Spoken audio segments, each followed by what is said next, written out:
Magandang araw po sa inyong lahat mga kababayan, mga kapatid.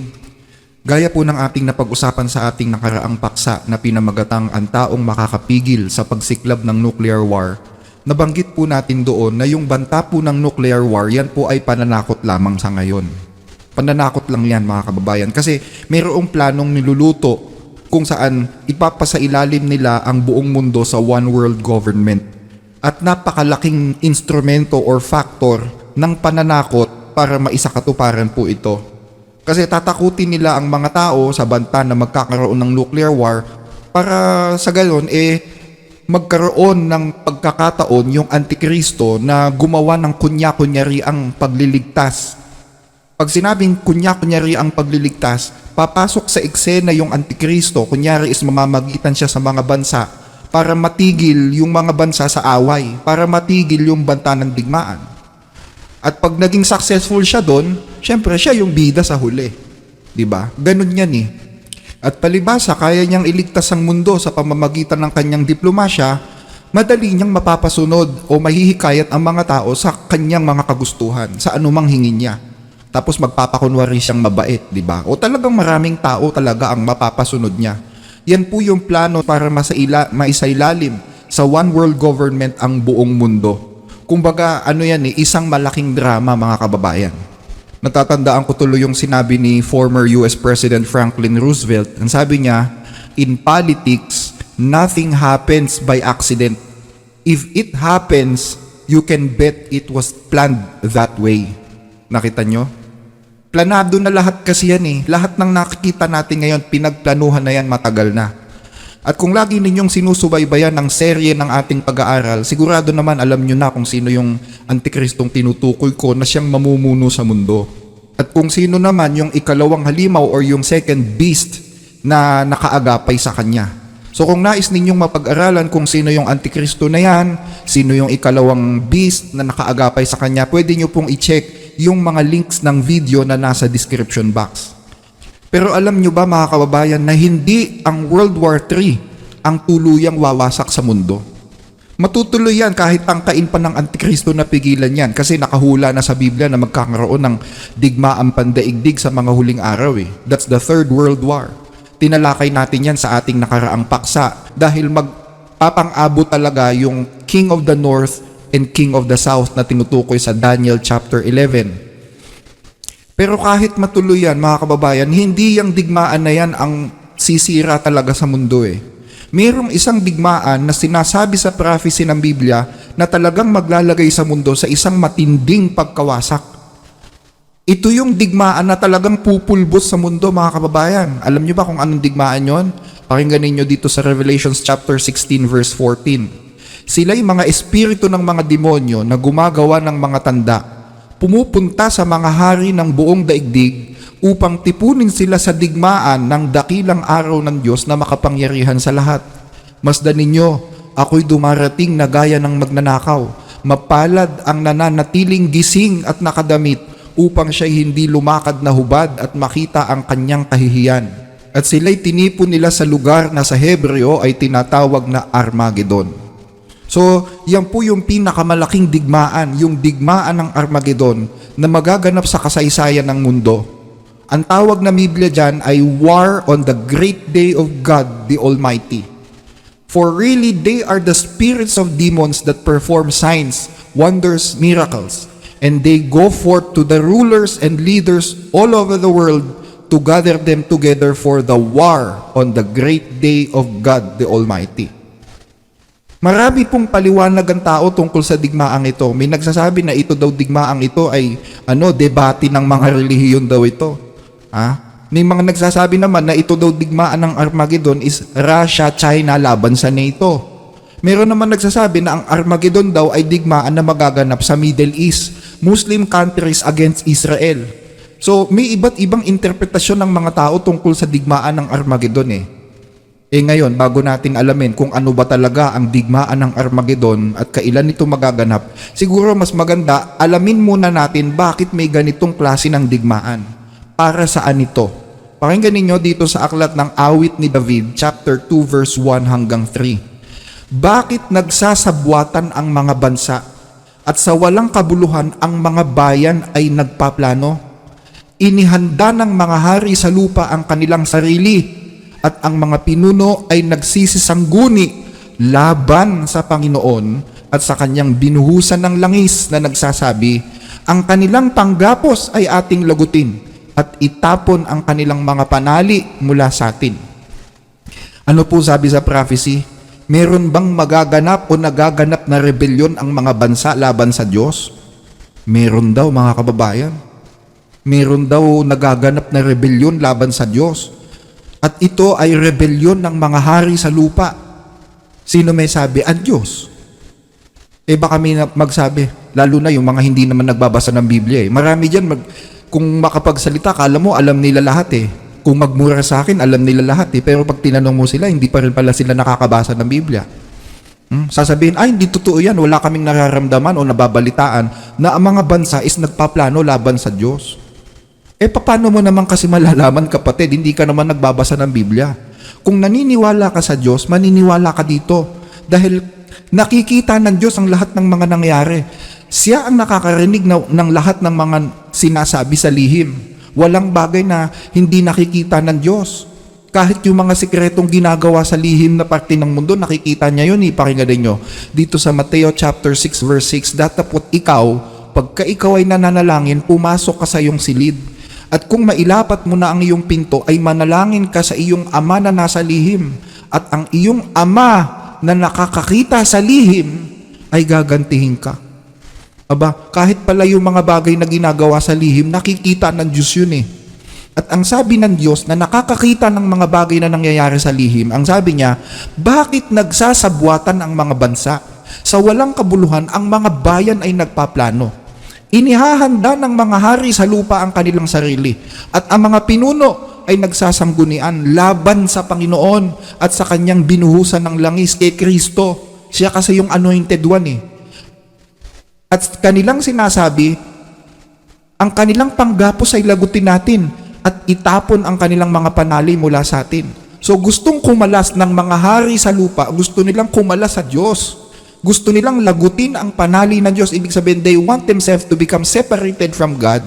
They don't want God to intervene with their affairs. Ito yung nakikita ng Diyos, mga kababayan. Kaya hindi kataka-taka kung ang Diyos magdeklara ng gera laban sa mga hari sa lupa. Kasi binigay niya yung kanyang bugtong na alak para iligtas ang mga tao, tapos ganyan ang gagawin ng mga hari sa lupa. O ngayon, tingnan natin sa kasaysayan at sa mga current events, papaanong nagre-rebelde ang mga tao sa Diyos. Papaanong inaakay ng mga hari sa lupa ang buong mundo sa pagre-rebelde sa Diyos. Umpisahan natin sa panahon ng French Revolution. Bakit sa French Revolution? Gaya po ng paulit-ulit kong sinasabi sa inyo sa ating mga nakaraang video, during the French Revolution, nagkaroon po ng malaking transition sa sistema ng mundo. Nung una, bago maganap itong revolusyon na ito, nung una, ang Papa sa Roma ang absolute authority sa buong mundo. Siya ang nag-iisang makapangyarihang nilalang sa mundo. Pero nung pumutok yung French Revolution, ipinaaresto ni Napoleon Bonaparte ang Papa sa Roma. And during that time, binubuo na yung kauna-unahang Human Rights Declaration sa mundo, kung saan doon sa Human Rights Declaration na yon nanggaling ang lahat ng mga human rights law na ipinapatupad sa mundo ngayon. Kasi dati wala namang human rights during papal supremacy So nung ipinaaresto ang Papa, binubuo na rin yung tinatawag na Human Rights Declaration. At itong Human Rights Declaration na ito na binuo during the French Revolution ang siyang naging basihan ng lahat ng human rights law sa ating mundo ngayon. Ngayon, gusto kong dalhin ang atensyon ninyo dito sa poster ng First Human Rights Declaration. Kung titignan ninyo itong human rights law na ito, mga kababayan, nakalagay siya sa 2 tapyas na bato. Ginaya po yung yung 10 utos, di ba? Pero dun sa gitna niya, kung mapapansin nyo, parang merong palakol dyan, na yung palakol na yan po ay simbolo ng sistemang pasismo. Ang tawag dyan ay fasces or fasciae. Yung fasces or fasciae, yan po ay simbolo ng sistemang pasismo. Alam niyo naman siguro kung ano ibig sabihin ng pasismo di ba? Madalas niyong naririnig yan sa mga nagwewelga. Labanan ang pasistang imperialista, di ba? Kasi ang ibig sabihin niyan, diktadura ang ibig sabihin ng pasismo. Ang gobyerno ay kontrol ng iisang tao o ng iilang mga tao lamang. Yun ang ibig sabihin ng pasismo. Tapos, yung nasa ibabaw po niyang simbolo na yan, may makikita kayo dyan parang isang maliit na sombrero. Ang tawag dyan ay Phrygian cap. Ang Phrygian cap ay simbolo naman ng isang kulto, ng kulto ni Mitra. Si Mitra po ay isang Diyos-Diyosang pagano na sinasamba ng mga sinaunang kulto sa Roma. Pakinggan ninyo dito sa isang reference. In the cult of Mithras, the Phrygian cap was not only the headgear of the revered god himself, but also the highest in the cult secrets initiated mystics. Only they were allowed to understand the primordial bull sacrifice of God, which symbolized the renewal of life, the rebirth of the believer. So, yan po palang Phrygian cap ay simbolo ng kulto ni Mitra. Nakuha nyo mga kababayan? Isang simbolo ng pasismo at isang simbolo ng kulto. At sa ibabaw naman yan ay may simbolo ng all-seeing eye of Lucifer. Ang tawag dyan ay all-seeing eye of Lucifer. Ginagamit niya ng Illuminati. Alam nyo naman siguro ibig sabihin nun. So ano ibig sabihin nito mga kababayan? Dito pa lang, makikita na natin na mayroong ibang kapangyarihan na bukod sa Diyos, hindi ang Diyos. Ibang kapangyarihan na kumukontrol sa mundo. Nakita nyo? Kasi hindi naman naglalagay ang mga simbolismo na yan ang walang ibig sabihin Di ba? At yan ipinagpauna ng Biblia, mga kababayan, na meron talagang ibang kapangyarihan na kumukontrol sa likod ng mga batas dito sa mundo. Pakinggan ninyo. Sa unang Juan, Kapitulo 5, talatang 19, alam nating tayo'y anak ng Diyos at ang buong sanglibutan ay nasa kapangyarihan ng dyablo. Nakita nyo, mga kababayan? So, after ng French Revolution, pagkatapos ng French Revolution, nagbigay ng regalo ang bansang France sa Amerika. Alam niyo kung anong regalo yung binigay ng France sa US during that time, pagkatapos ng French Revolution? Yung Statue of Liberty. Yung Statue of Liberty, ang pinagkopyahan ng statue na yan ay imahe ng Diyos-Diyosang si Mitra. Yung may-ari ng simbolo ng Phrygian cap. Yan po ay imahe ni Mitra.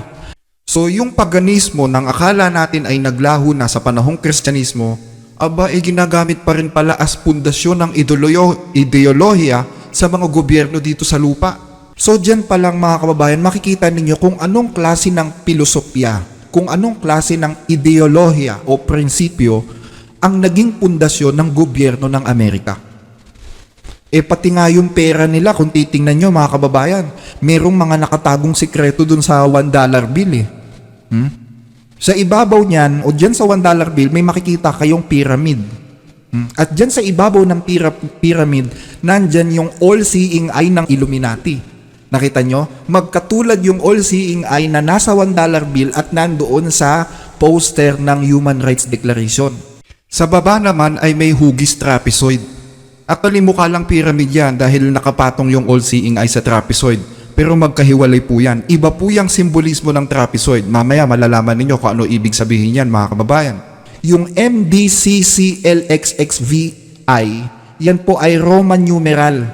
Na kung i-convert ninyo sa ating bilang, yan po ay 1776. Ano ibig sabihin nun? Yung 1776, yan po ay taon kung kailan itinatag ang Illuminati, mga kababayan.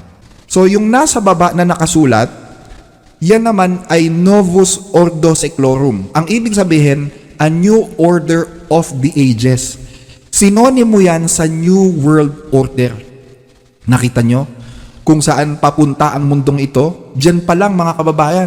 Simpleng mga bagay lang yan. Pero makikita mo na kung saan ang direksyon ng mundong ito. Hindi Diyos ang naghahari sa mundong ito, kundi okultismo, satanismo. So yan, sa Amerika po yan. Yan ay mga signo sa Amerika. Punta naman tayo sa Europe.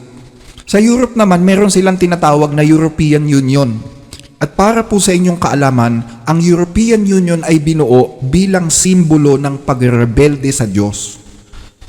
Remember, Nimrod is the first rebel in the history of the world. Tama. Si Nimrod ang kauna-unahang leader na nagrebelde sa Diyos sa kasaysayan ng mundo.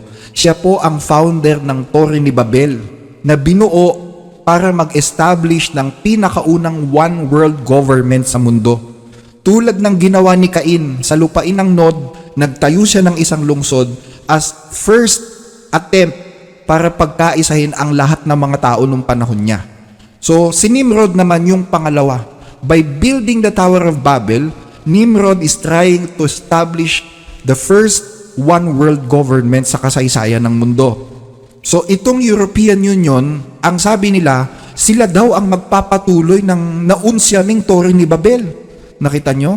Sila daw ang magpapatuloy ng Torre ni Babel by establishing the European Union or EU. Ito, pakinggan ninyo. Sa isang pahayagan, ito, balita po ito, no? The European Union will turn into a modern Tower of Babel when it expands eastward in 2004. The European Union is already a Tower of Babel, but it works, said Mammer, referring the biblical story that has come to symbolize a surfeit of languages leading to chaos in action.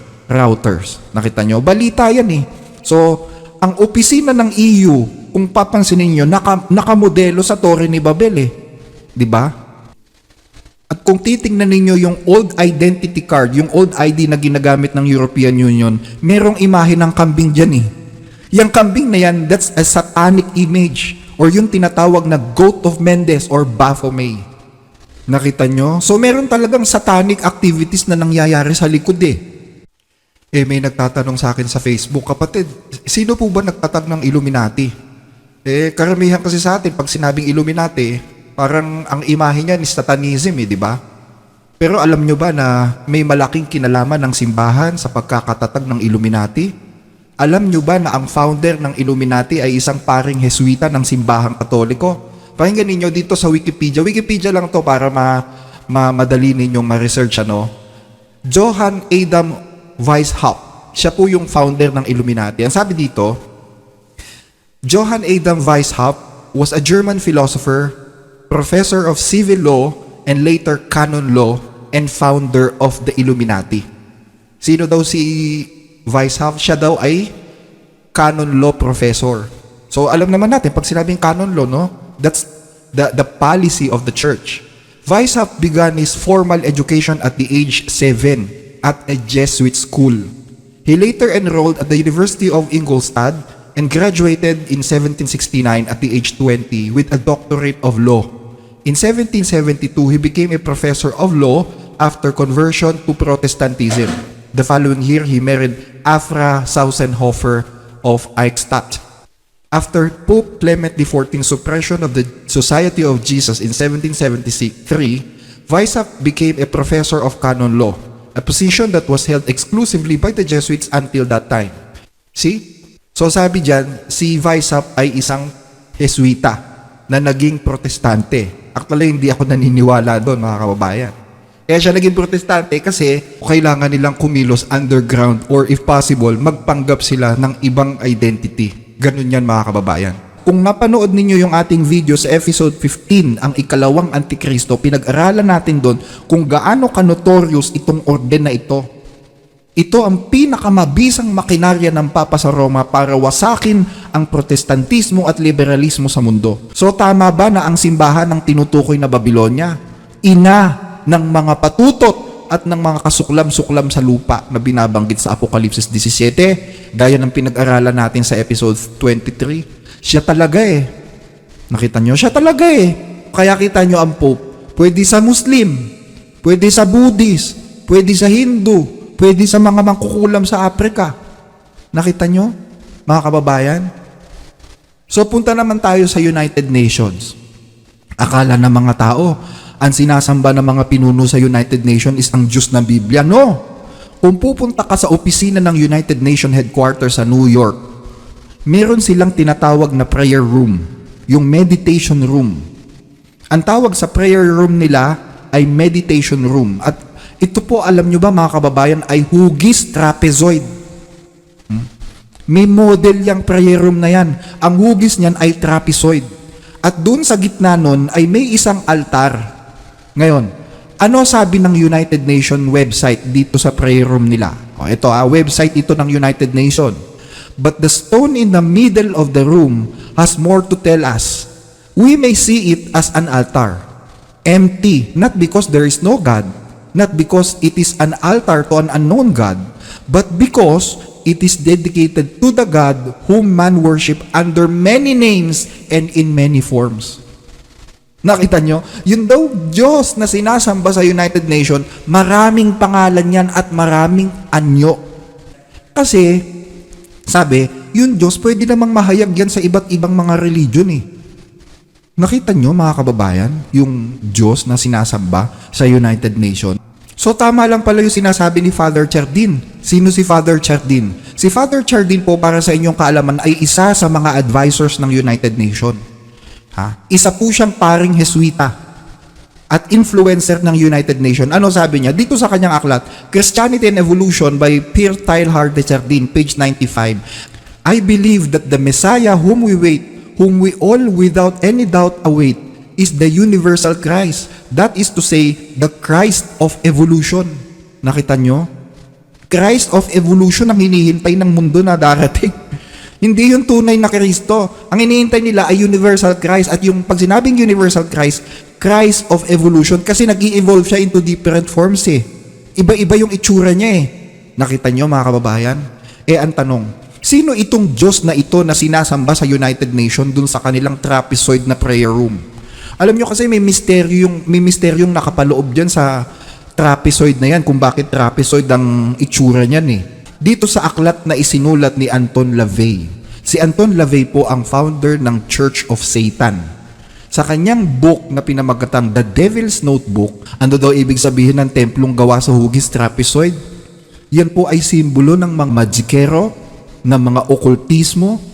Yan daw ay hugis ng templo ng mga Maya at mga magikerong Aztec, kung saan nila pinapatay yung mga taong inihahandog nila sa Diyos na kung tawagin ay Quetzalcoatl at Hapikern. Sila lang naman ang nagkakaalaman ng mga simbolong ginagamit nila eh. Lahat ng mga miyembro ng mga kulto, kabilang na yan si Anton LaVey na founder ng Church of Satan, alam niya yan. Lahat ng miyembro ng kulto na nagsimula sa Babylonia, alam nila yung mga simbolong ginagamit ng isa't isa. Iisa lang ang origin ng mga kultong ito. At kung babalikan ninyo yung time na inilibing si Pope John Paul II, ang kabaong niya hugis trapezoid din eh. Akala nyo ba walang ibig sabihin nun? May ibig sabihin din nun. Hindi naman gagawin na ganun yun kung walang meaning yun eh. Kaya nga sinasabi ko sa inyo mga kababayan, ang sinasamba ng mundo ay iba. Hindi yung tunay na Diyos. So balik tayo saglit dun sa $1 bill. Kung titingnan ninyo yung dollar bill, hanapin nyo nga dyan yung kwago. Diba? Doon sa ating peso, sabi, yung biroan dati, hanapin mo nga dyan yung unggoy. Yung pala yung unggoy, yung may hawak. Dito, hanapin ninyo sa $1 bill yung kwago. Hindi nyo makikita dyan. Pero subukan ninyong gumamit ng magnifying glass. May makikita kayong kwago na nandun, nakasaliksik dun sa sulok. Ba't may kwago dun? Ano sa palagay yung ibig sabihin ng kwago doon? Yung kwago na yon, mga kababayan, yan po ay Diyos na sinasamba ng mga elite na tao sa Amerika. Yung tinatawag na Bohemian Grove. Ang Bohemian Grove ay isang secret society na katulad ng Illuminati na ang sinasamba naman ay kwago. Nakita nyo mga kababayan? So ang tanong natin ganito, sino naman ang sinasamba ng Papa? Alam nyo kasi sa dami ng pinag-aralan natin tungkol sa Kanya sa ating mga serye sa Apokalipsis, mahirap paniwalaan na tunay na Diyos ng Biblia ang sinasamba niya eh. Tama. Kung hindi tunay na Diyos ang sinasamba niya, sino kung ganon ang Diyos ng Antikristong ito na binabanggit sa Biblia? Tanungin muna natin ang Biblia, no? Dito sa Revelation chapter 13 verse 4, ang mga ito'y sumamba sa dragon sapagkat ibinigay niya ang kanyang kapangyarihan sa halimaw. At sinamba nila ang halimaw na sinasabi, sino ang katulad ng halimaw at sinong makakalaban dito? Sa ating episode 14, pinag-aralan natin doon kung sino yung halimaw na tinutukoy dyan sa Revelation chapter 13 verse 4. Yan po ay ang Antikristo, sumisimbolo sa isang powerful religious leader na naghahari sa mundo ngayon. Tanong, sino ang nagbigay ng kapangyarihan dito sa halimaw na ito? Ayon dyan sa binasa natin, yung dragon.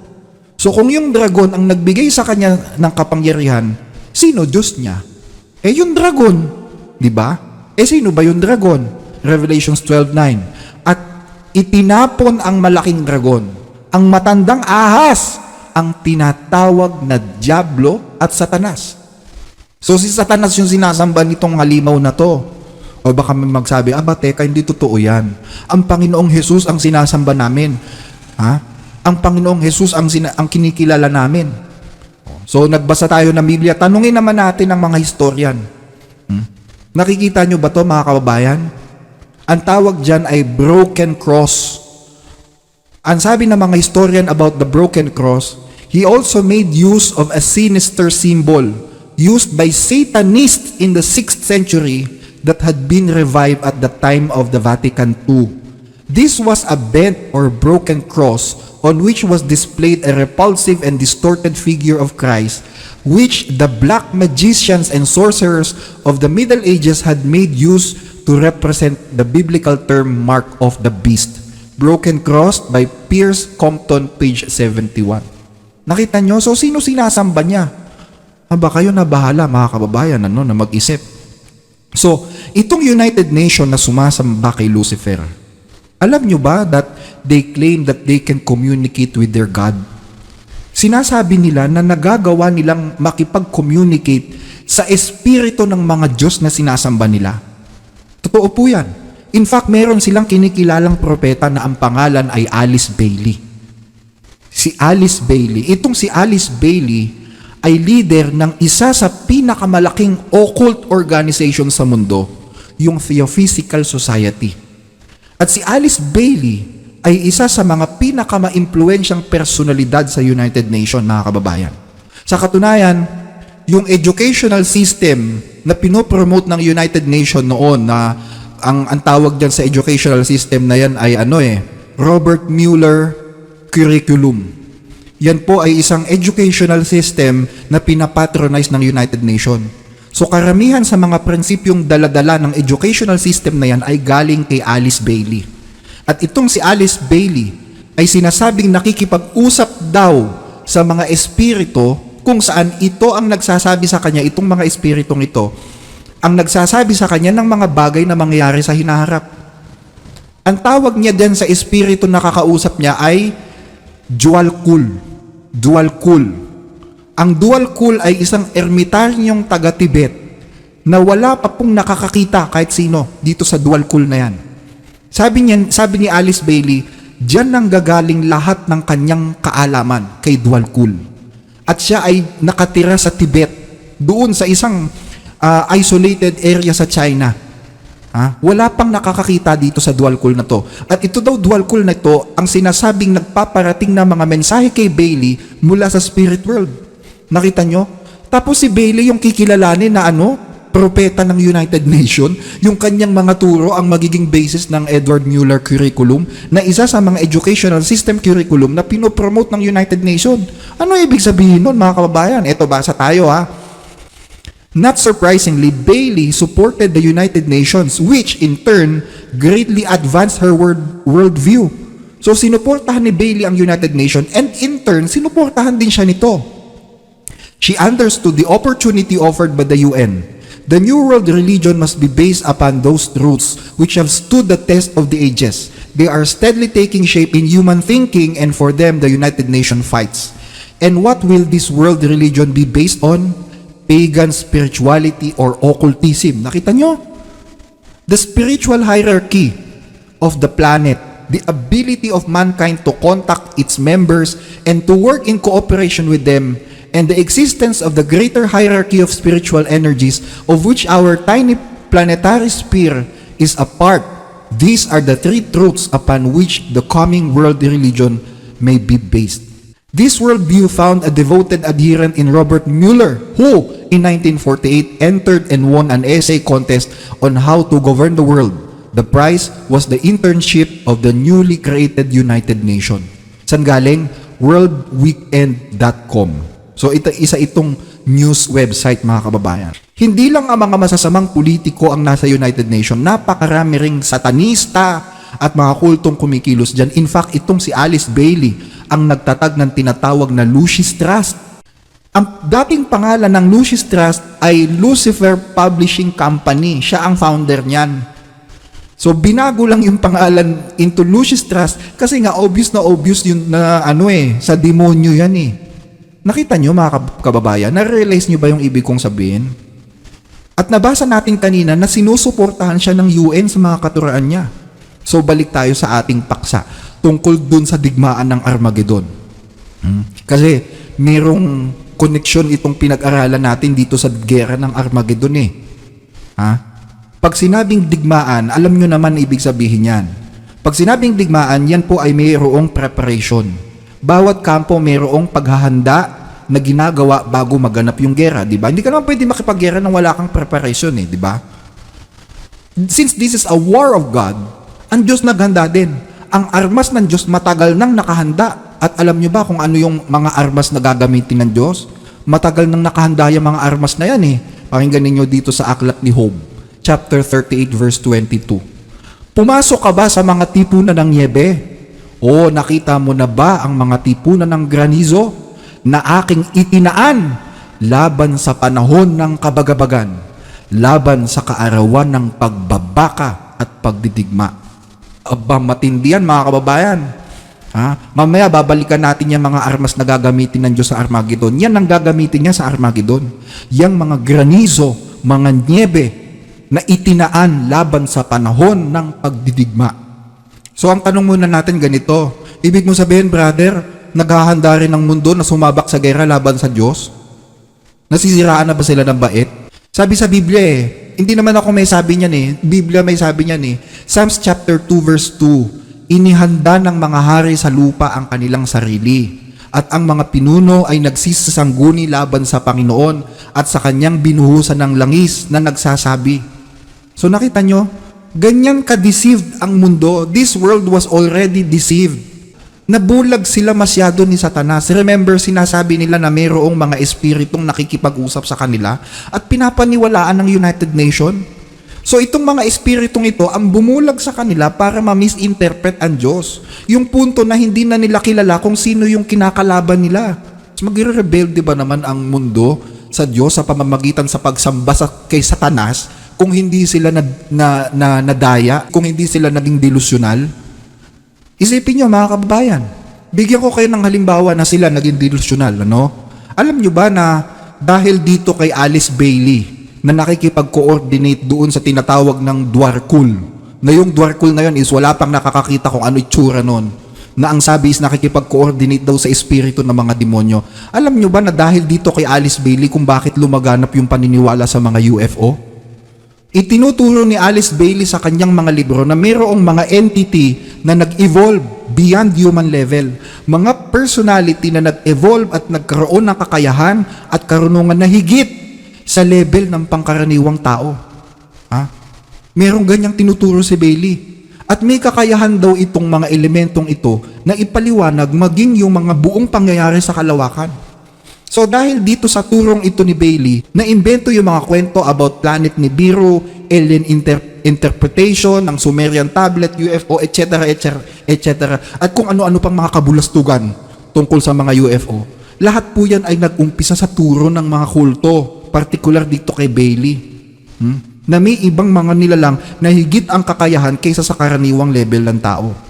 Alam nyo personally, ayokong i-entertain yung usaping ito Ayokong patulad niyang usapin tungkol sa mga UFO. Kasi may nagsasabi na talagang nakita nila. Meron naman nagsasabi na imbento daw. So pwede siyang hoax, pwede siyang imbento, pero pwede rin naman siyang totoo. Hindi natin alam, ayokong patulan. Pero isang bagay lang ang alam ko mga kababayan. Gagamitin ito ng dyablo para ilayo ang mga tao sa Diyos. Gagamitin itong kwento ng UFO para pasamain ang imahe ng Diyos sa mga tao. Ginamit ang media. Ang Hollywood, remember? Yung TV program na X-Files? Kaya ang daming taong naniwala sa mga UFO ginamit ang media Nagkaroon ng UFO religion. At hindi nga nabigo ang dyablo sa planong yan. Dahil sa kwento ng UFO, ang mga tao hindi na naniniwala sa Biblia. Napansin nyo? May mga tao hindi na naniniwala sa Biblia Tingnan ninyo yung yung isang vlog sa YouTube, yung learning kung ano man yon, kung anong learning yon, napakaraming viewer nun. Pero ang tinuturo nun, UFO, di ba? Ibig sabihin, mas maraming tao ang naniniwala sa mga kwentong ganito kaysa sa kwento ng Biblia. So nagtagumpay talaga ang Diablo sa kanyang layunin. Yung iba, naniniwala dun sa tinatawag na Sumerian tablet. Ayaw nang maniwala sa Biblia. So ang pananampalataya nila umikot na sa mga alien. Nakita nyo? And in my opinion, kaya siguro nagkaroon ng mga tinatawag na Operation Fishbowl at iba pang mga operation na katulad nito is para paghandaan yung possible o yung tinatawag nilang alien invasion sa mundo. By the way, yung Operation Fishbowl ay, yan po ang ibig sabihin niyan, ay isa po yung military exercise ng US National Defense way back 1962, kung di ako nagkakamali, kung saan nagtetest sila kung paanong magpalipad at magpasabog ng mga nuclear bomb sa kalawakan. So, siguro, ang basa ko kasi doon parang pinaghahandaan nila yung alien invasion eh. Kasi bakit sila magpapasabog ng mga nuclear doon sa higher level ng kalawakan? What are their purpose, di ba? Kung ang digmaan is magaganap dito sa lupa. Nakita nyo mga kabatid, nababasa nyo ba yung ibig kong sabihin? So sa mga huling panahon, bago dumating ang Panginoong Hesus, posible na papaniwalain na naman ni Satanas ang buong mundo na ang pagdating ni Kristo ay isang malaking alien invasion para sirain at sakupin ang mundo. That's a possibility mga kababayan. Yung nangyaring hysteria during 19th century, pwedeng maulit-ulit yon bago dumating yung digmaang Armageddon. Kasi nakita ng mga alagad ni Satanas, pwede palang dayain pwede palang lokohin ng mga tao using alien invasion. Ito, pakinggan ninyo. Dito sa Apocalypse chapter 16 verse 13, at nakita kong lumabas sa bibig ng dragon, at sa bibig ng hayop, at sa bibig ng bulaang propeta ang tatlong espiritong karumaldumal na gaya ng mga palaka, sapagkat sila'y mga espiritu ng mga demonyo na nagsisigawan ng mga tanda, na pinaparoonan nila ang mga hari sa buong sanglibutan upang tipunin sa pagbabaka sa dakilang araw ng Diyos na makapangyarihan sa lahat. So bago maganap ang digmaan ng Armageddon, yung demonyo, yung tatlong puwersa dito sa lupa, dito sa mundo, yung demonyo, yung halimaw o yung antikristo at yung bulaang propeta, silang tatlo, ang sabi ng Biblia, magpapakawala sila ng mga espiritong karumaldumal mula sa kanilang bibig. Pag sinabing espiritong karumaldumal mula sa kanilang bibig, ito po'y sumisimbolo sa mga katuruan, sa mga kasinungalingan na lumalabas sa kanilang bibig. Ano ba yung lumalabas sa bibig? Di ba mga kasinungalingan? So itong mga palaka o itong mga masasamang espiritu nito, ito'y simbolo ng mga kasinungalingan na ipapakalat o ipapadala sa mga pinuno at sa mga hari sa lupa para ihanda sila sa isang pakikipagdigma laban sa Diyos. Nakita nyo? So ganun ka-deceive, ganun ka-delusional ang mundo. Kakalabanin nila ang Diyos. Kasi ipaparamdam sa kanila ng Diablo na sinasamba nila na, paparating na si Kristo. You have to defend this planet. Kaya nga pinopromote sa Hollywood how to defend the planet, di ba? Kung ano-anong mga apocalyptic movie. Involves talk of alien sightings at Bayside Marketplace. Ginagamit yan, mga kababayan, maniwala kayo. 8 to 10 feet tall, shadowy aliens. So, ipaparamdam ni Satanas dito sa kanyang mga kampo na sumasamba sa kanya, you have to defend this planet dahil wawasakin ito. Lolokohin niya yung mga tao na may alien na darating dito sa lupa at sasakupin ang mundo. Is that a possibility? Of course. Si Satanas pa, lahat ng kabulastugan at kasinungalingan, papatulan nun para lang maloko yung mga tao. Kasi inaangkin ni Satanas ang mundong ito, na kanya to. And he will try to defend his dominion against God no matter what. Dahil sisirain nga ito ng Diyos sa pamamagitan ni Kristo sa kanyang second coming. At pati siya sisirain din ni Kristo, ibubulid siya sa impyerno. Kaya gagamitin ni Satanas ang buong puwersa niya pagdating ni Kristo. Kaya nga sa una pa lang, inuukil-kil na ng Diablo, itinatanim na ng Diablo sa isip ng mga namumuno na ako ang Diyos nyo. At ang tunay na Diyos ang siyang kalaban. So pagdating ni Kristo, magaganap yung digmaan ng Armageddon. Yan po ang pinakamalaking digmaan na magaganap sa kasaysayan ng mundo at pupulbusin ito ang buong mundo, sabi sa Biblia. Pakinggan ninyo. Revelation chapter 16 verse 17, ibinuhos ng ikapitong anghel ang kanyang mangkok sa himpapawid. At lumabas sa templo ang isang malakas na tinig mula sa trono na nagsasabi, naganap na. At nagkaroon ng mga kidlat, mga tinig, mga kulog, at malakas na lindol na hindi pa nangyari kailanman mula nang magkaroon ng tao sa lupa. Isang napakalakas na lindol. So at the commencement of the Battle of Armageddon, magkakaroon ng isang malakas na lindol na hindi pa nangyari sa buong kasaysayan ng mundo. Napakalakas niyan mga kababayan. Daig pa niyan ang lahat ng mga intensity ng lindol na dumaan sa lupa. In Revelation 16:19, ang dakilang lungsod ay nahati sa tatlo at ang mga lungsod ng mga bansa ay bumagsak. Naalala ng Diyos ang dakilang Babilonia at binigyan niya ito ng kopa ng alak ng kabagsikan ng kanyang puot. Yung dakilang lungsod, which is yung spiritual Babylon, napag-aralan na natin yan sa episode 23, kung sino yung spiritual Babylon. Kaya kung hindi nyo pa napapanood, balikan nyo po yun bago nyo panoorin ito. So yung dakilang bayan, mahahati daw siya sa tatlo. Ano yung tatlong dibisyon ng Babylonia? Yung dragon, yung halimaw, at yung bulaang propeta. Yung mga sumasamba kay Satanas, like yung iba't ibang mga kulto, Illuminati, New Age movement, pati yung mga reliyon na hindi naniniwala kay Kristo, mga Buddhism, mga Zoroastrianism, mga Hindu, lahat ng mga Oriental and non-Christian religion, bahagi yan ng kulto ng dragon. So that's the first division. Tapos yung pangalawang division, yung halimaw, which is yung Antichrist. So yung mga tagasunod niya, yun naman ang second division. And lastly, yung mga tagasunod naman ng false prophet, yung bulaang propeta, which is, itong bulaang propeta ay kumakatawan sa mga reliyong hindi katoliko. Hindi rin sila oriental religion. They are Christians in name. Pero sila yung pinanggagalingan ng mga false gospel o ng mga hidwang pananampalataya na nakinanay doon sa Babylonia. So nung una, nagkakaisa sila as one world religion. Pero pagdating ng Armageddon, magkakawatak-watak silang lahat. Tatlong division niya laban kay Kristo. Nakita nyo? The Battle of Armageddon will become a war of religion. Christ against all false religion, mga kababayan. Revelation 16:20, at tumakas ang bawat pulo at walang mga bundok na natagpuan. Nako, yan na. Pagdating ni Kristo, mangangatal, manginginig ang lahat ng anyong lupa. Manginginig ang buong mundo. Manginginig ang mundong ito literally pagdating ni Kristo. Maraming pulo ang lulubog sa dagat. At sa lakas ng lindol, ang mga bundok mapapatag, mawawala. Nakita nyo?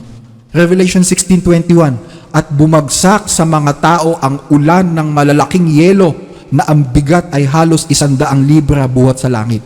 At nilait ng mga tao ang Diyos dahil sa salot ng ulan ng yelo, sapagkat ang salot na ito ay lubhang nakakatakot. Yan po yung sinasabi ko sa inyo kanina na armas na itinatago-tago ng Diyos bago dumating yung Armageddon.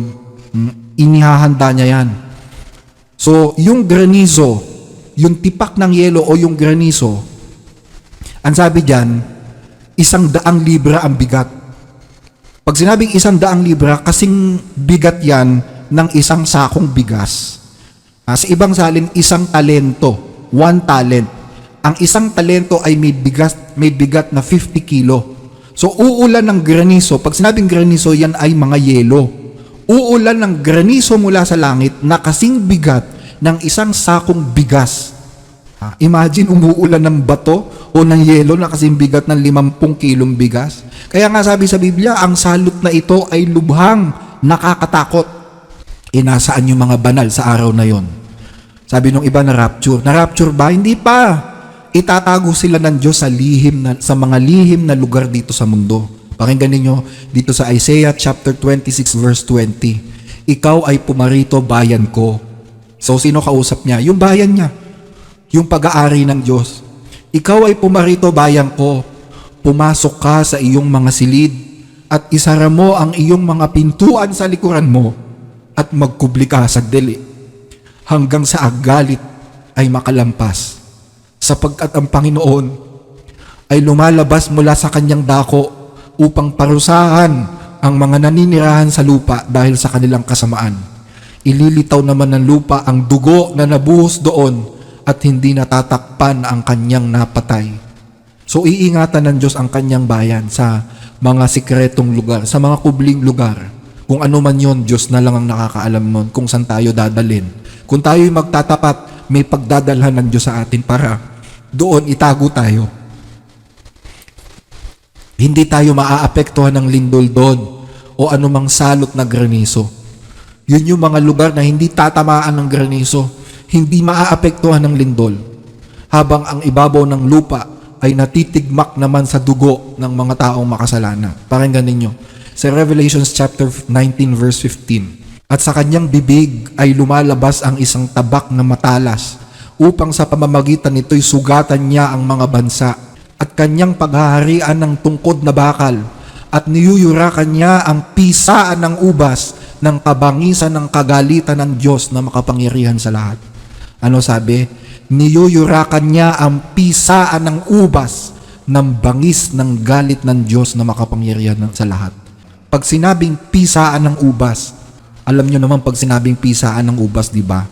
Imagine the scene dun sa pisaan ng ubas. Matitigmak sa dugo ang lupa. Mamumula ang mga bansa. Sabi sa Biblia yan chapter 110 verse 5, ang Panginoon ay nasa iyong kanang kamay. Dudurugin niya ang mga hari sa araw ng kanyang puot. Siya'y maglalapat ng hatol sa mga bansa. Kanyang pupunuin sila ng mga bangkay. Wawasakin niya ang mga pinuno sa kalaparan ng lupa. Saan niya wawasakin? Sa kalaparan ng lupa, sa surface of the earth. So yung sinasabing Armageddon, hindi yan literal na lugar sa Israel, napakaliit nun kung saan man yon. Ang ibig sabihin lang ng Armageddon, digmaan yan na magaganap sa buong mundo. Dahil ang buong mundo magiging katulad ng digmaang naganap sa Megiddo noong unang panahon. Kaya nga sabi sa Biblia, wawasakin niya ang mga pinuno sa kalaparan ng lupa. Sa Ingles, all over the earth. Hindi lang sa isang lugar yan, all over the earth. Kaya nga mga kababayan, dalawa lang ang maglalabanan sa digmaang ito. Yung mali at yung tama. This is the battle between truth and falsehood. Habang maaga pa, piliin nyo kung saan kayo papanig para maging safe kayo sa pagdating ni Kristo. Dahil I will tell you, after the war of Armageddon, pag natapos na yung gera ng Armageddon, wala na pong matitirang tao dito sa lupa. Uubusin ng Diyos ang lahat ng mga tao sa lupa. At lahat ng mga maliligtas, isasama sila ni Kristo pabalik niya sa langit. Pangako niya kasi yun At kung ako'y pumaroon, kayo'y maipaganda ng kalalagyan, muling paparito ako at kayo'y tatanggapin ko sa aking sarili upang kung saan ako naroon, kayo naman ay dumuon. At alam nyo kung ano naman ang itsura ng mundo pagbalik ni Kristo sa langit? Ano itsura ng mundo? Jeremias 4:23. At ako'y tumingin sa lupa at narito, ito'y wasak at walang laman. At sa mga langit, sila'y walang liwanag. Ako'y tumingin sa mga bundok at narito, sila ay nayayanig. At ang lahat ng burol ay nagpapabalik-balik. Nakita nyo, pagalaw-galaw yung mga bundok, yung mga burol, pabalik-balik. Sulput-litaw. Ako'y tumingin at narito, walang tao. Lahat ng mga ibon sa ipapawid ay nagsialisan.